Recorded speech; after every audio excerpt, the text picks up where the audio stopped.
Hello traders, what's up? How are you doing? Hope you are having a great day. All right, today I'll be talking about how to backtest. Okay, you know, most traders, especially the ones that are coming in or the ones that have already been in the game for some time, maybe 3 to 6 months, they don't really know what it means to backtest. Okay, when they hear backtest, they can't really understand what backtesting means. So that's why I'm making this video, so that you guys get to understand what it truly means to backtest actually. All right, so really quick, let's start how to backtest. So before you backtest with a demo account, of course you have to backtest with a demo account, not a real account. I do not encourage it. Okay, you have to backtest with the demo account first before you go into backtesting. Now backtesting trading with real accounts. So all right, now before we start trading, it's demo, and now you're going to like do a fake deposit as usual of the amount you can afford. Don't go and start doing demo trading with $100,000, $400,000. No, you will not really see it as a real account. Okay, one thing you want to know about backtesting or maybe even trading on a demo account is that you want to see the money as your own money. Like, you want to see it as a real money. Yeah, it cannot be the same, but at least it can give you that feeling that yeah, this is money. So don't go and trade with big money you know that you can't afford. Trade with what if you can do. For example, if you can earn 8,000 and make a deposit to trade with it, yes, you should start with that. If it is something that you know you can afford $100, that is what you should be backtesting with. Don't go and backtest with a very huge amount that you even forget about the trade. Another tip I want to give is that most people that are backtesting like trading do not set stop loss. That's because the money you're using to backtest is outrageous more than, so you don't care. You understand? But when you use the money you know you can afford on a demo account and you see it as your own money, then you are going to take care of it and even perhaps monitor the trade. So all right, quickly let's go. So I'll be reducing this, taking it to this place. All right, so now we want to backtest a strategy called what? Supply and demand and Fibonacci. Okay, that's what we'll be backtesting for this video: supply and demand and Fibonacci. Because so many people ask me, how does supply and demand work, how does Fibonacci works? Okay, so for all the same, these are not the only thing in my strategy. I have so many other things like the political balance, the stochastic. If you watch my previous videos, you see how to use them. But right now I want to show you how to backtest when you want to backtest a strategy that you came up with or maybe copied from someone, how to test if the strategy is working. Alright, so supply and demand. We'll start supply and demand before we enter Fibo. Alright, so let's go to the chart. Now market is not open because it is weekend. Okay, it's weekend, so that's the best time to backtest. When market is not open, it's on the weekend. That's pretty much the best time to backtest. Okay, all right, so now we have zones right here, and this is the daily time frame of Euro USD.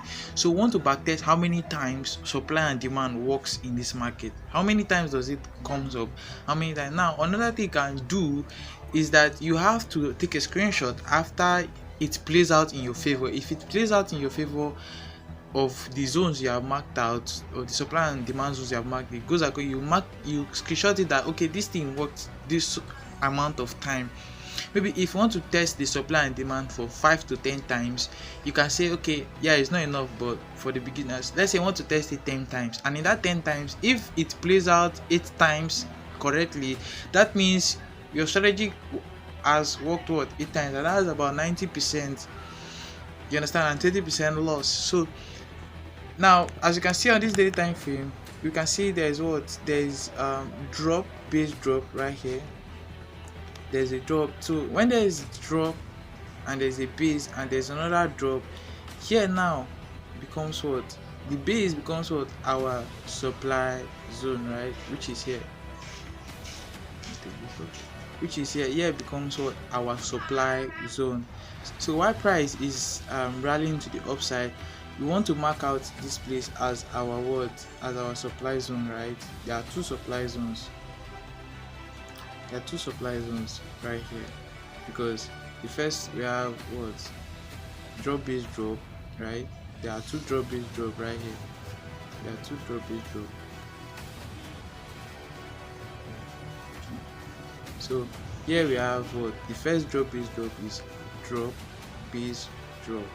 Then we have a rally again here, and then we have a drop, right? So what you want to look out for is this. So now when you mark out this place, you now wait for price to get into this zone, and you sell with a demo account. Okay, this on demo account. When you sell, you want to wait and see what price action does inside our zone.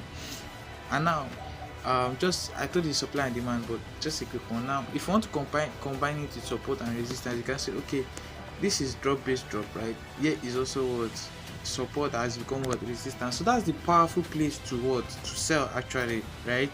To sell. So you can sell there and watch the reaction of the market. If it works, you can now go to a real chart, a real account, and see when there's this type of setup and try it again. Once you see this, that's where it now comes setup, because most people when you talk about setup, they don't know what setup even means. Now when I come and see this particular type of drop base drop structure on the real market, I now know that yes, I'm supposed to sell right there, right? Okay, so let's go down to the lower time frame, and you can see the drop base drop very well right there. You can see the drop base drop right there. You can see. Let me remove my stochastic so that we can see the charts very well. Alright, sorry for that. So you see price is riding to the upside, and you just want to basically wait for these your zones that you have marked out. Now as you can see, here is what support that became what resistance, right?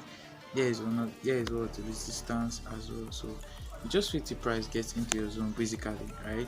Now on the daily time frame, let's just work with the daily time frame. I don't want to go into different time frames so that this video doesn't get too long. So we now have to look for another drop base drop, right? Now to look another drop base drop.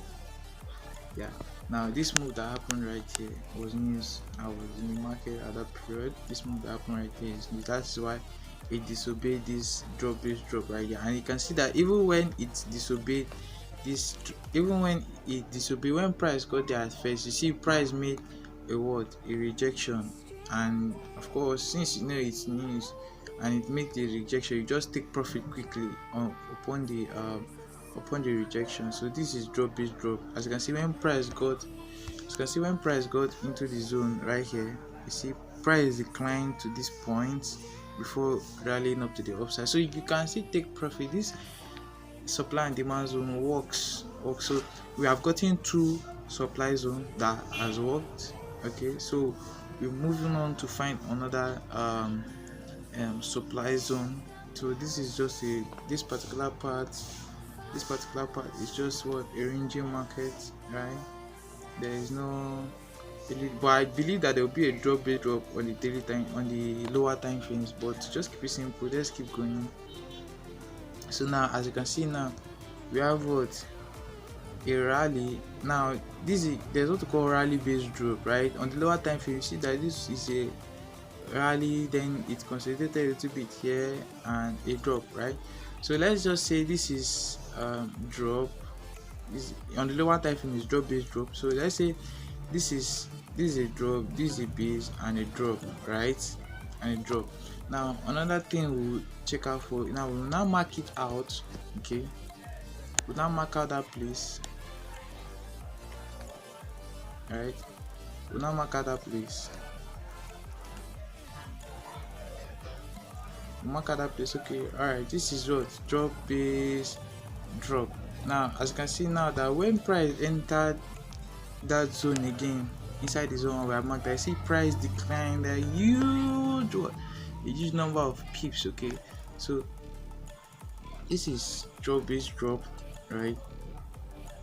Now another drop base after this price decline, another drop base drop happening there, which there is this rally, this is a base and a drop. Okay, price came back into this base, you mark this place out, same thing, and it drops. So we have gotten three. Now why have price been rejecting right here? What we have a drop, a base and a drop, and if you want to combine it, you see that here is what, look to this place, here is what resistance plus what supply. So what we do is that we now mark it out as our supply zone. Now your stop loss should just be above what your supply zone, right? Your stop loss should just be above your, so we mark this place out as what our supply. Now as you can see right here, as we have gotten before, price entered the zone and boom, it declined, right? Price entered the zone. At first bulls were trying to reach the zone where price declined before, and finally immediately they entered the zone right here, price began to decline massively, right? So yeah, we also have drop based drop, but price did not come back to enter that zone. So how many have we gotten? This is 1, 2, 3, 4, 5. Okay, this one makes it 5. Okay, 5. So we will look for what? Another what? Drop based drop. Look for another drop based drop. Now as you can see here, we have what? This is rally base and drop. Then this is what? Drop base drop. Now we mark it out, mark our drop base drop. This is how you basically do it. You must mark it out. I see some traders, they don't mark out their zones. So I mark this place out as my drop base drop. I mark here as my drop base drop, right? I mark here as my drop base drop. Now as you can see that immediately price now go to the inside the zone, and you see how many decline. You enter the zone right here again, that they are trying to just take out some traders that will have their stop loss just right here above this particular, because most traders want to put their stop, including myself too. So I want to put my, so they'll just try to take out some traders before it actually keeps going in the right direction. So let's go on to still look for what some supply and demand. So this is a rally, a base and a drop. So we'll mark our base. We mark our base,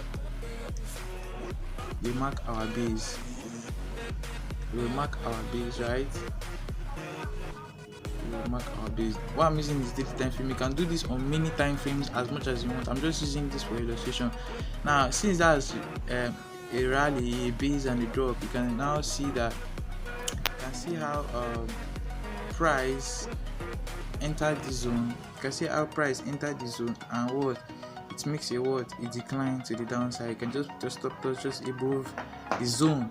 Okay, so this is how to backtest over and over again until you get it right. All right, so demand, let's go for demand.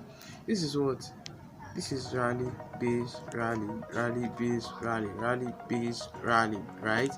So when there is rally base rally, that's a demand zone for what? For buys, not for sell.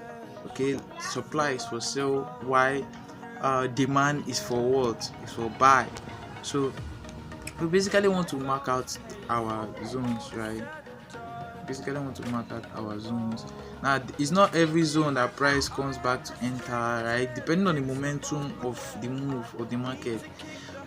So but now when there is a second rally again, that's why you have to be patient whatever you're doing. Now this is what a rally based rally, right? Here becomes our demand zone. So here becomes our demand zone. You see price came back, tapped into it and still rally to the upside. Stop loss can just be what? Below, right? So another rally based rally. This is how to just basically buy and join the trend. As you can see, this move to the upside was in an uptrend. So now after it tapped into it, it created what? Another rally based rally, which is right here. We have what? A rally based rally. So we mark it out, right? We mark out here as our what? As our base, right? Mark out here as our base. See price tap into it and boom. Now the daily time frame has much risk because of how large the zone is. So You basically want to backtest on smaller time frames too. Okay, so and you you get your sure you get your desired result on different time frames. Check which time frame it works well best, and this is just a video to explain how to backtest.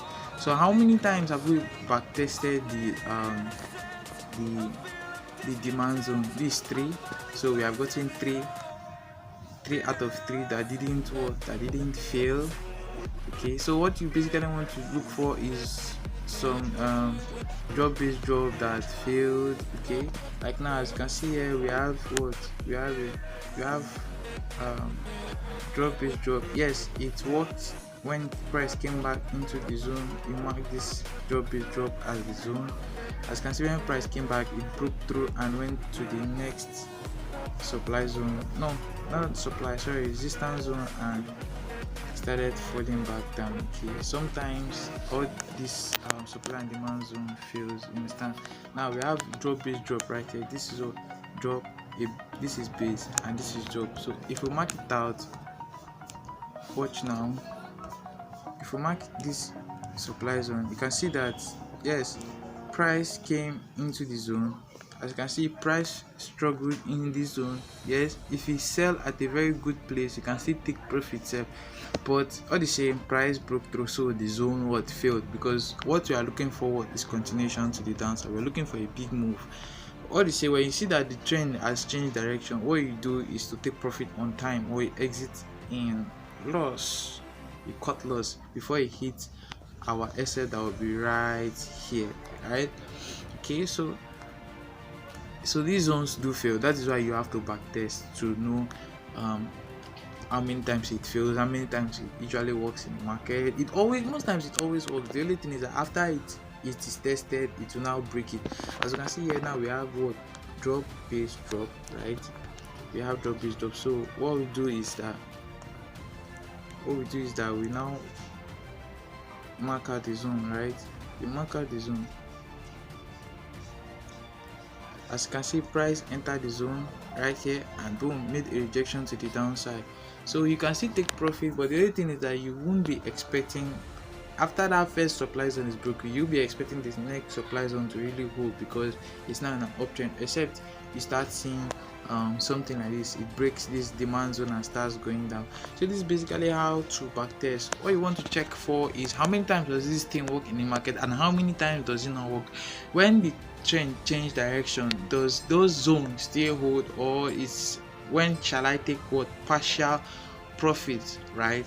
So you want to check out for all these things in the market. Do it over and over again and you get it done. So for the Fibonacci, I'll be releasing a part 2 of this video so that it doesn't really get super long. As you can see, it's 18 minutes already, so I'll just try to cut some things in this video. So thank you for watching. I will see you in the next video, part 2, on how to backtest. Right, bye for now.